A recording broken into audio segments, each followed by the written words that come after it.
But let me ask you this then. You mentioned the cost of living, the pain of the Kenyan people, like so many others around the world. There's so many reasons for it. You yourself come from a pretty hard scrabble, rags to riches background. You called yourself and your road to success like the hustler. What do you mean by that? Give me a little bit of your own background and what you think positions you and places you for this particular job at this particular time. Like America, it was called the land of possibilities. Kenya, with my candidature and with winning this election, the child of every Kenyan can know that they can live their dreams and actualize their dreams irrespective of whatever background they come from. And we are elevating Kenya to the next level, that ethnicity cannot be a barrier. Your social status cannot be a barrier. The religion you profess cannot be a barrier. That's all my candidature speaks to. And when I ran for this office, there are many people who thought you needed a name recognition, a brand, a big family to come from, a big community to come from.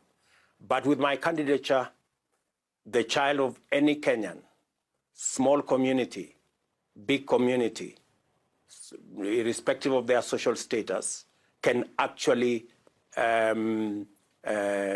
journey to success and journey to the pinnacle of any success, because it is possible, and the people of Kenya have made a decision that any Kenyan can be the best they can as long as they work hard and they work at it. You say that, you've reached out, your opponent, the former prime minister, has congratulated you. But your own boss, the outgoing President Kenyatta, to whom you were deputy, supported your opponent. He didn't support you during this campaign. And so far, we don't know whether he's actually congratulated you or not. Has he, President Kenyatta? You know, when I decided to support President Uhuru Kenyatta for 10 years, I did not give him conditions on him to support me.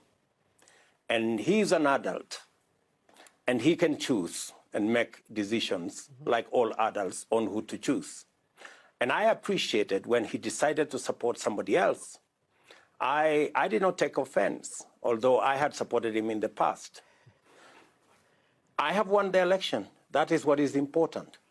Did he congratulate you? That's what I want to know. Anybody, whether they supported me or not. Unfortunately, President Kenyatta has not seen it fit to congratulate me, but I think that's fine. I mean, maybe he's a bit disillusioned, or maybe he's unhappy that I defeated his candidate, but that is the nature of politics. Now, in a few days, you're going to be inaugurated and you will take office. It's been a pretty bitter, divisive, and in fact contested campaign and result. It did go down to the Supreme Court. And you've now been congratulated for everybody abiding by the Supreme Court decision and because there was no violence. How do you take that, the fact that Kenya has become so known for violence around presidential elections, that this is somewhat of a pleasant surprise? I think it speaks to the heart of the maturity of the democracy of our country. No citizen, no leader wants their country to be famous for violence.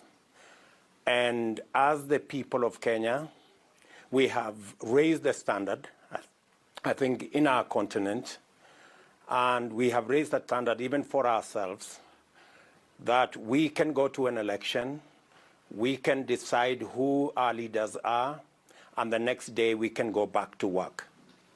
That is the standard we have raised for ourselves as the people of Kenya. I am very proud of it, and many, if not all Kenyans, are very proud of it.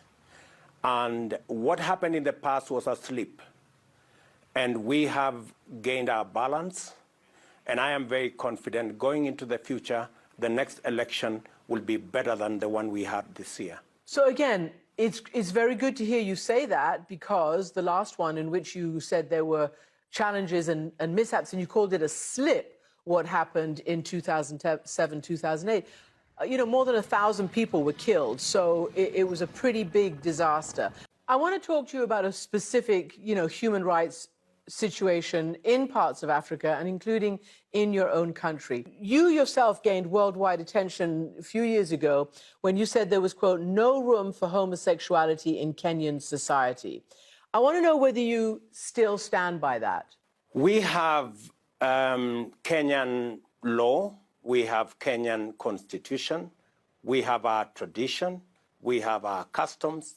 We will continue to respect other people's customs as they respect our customs and our tradition.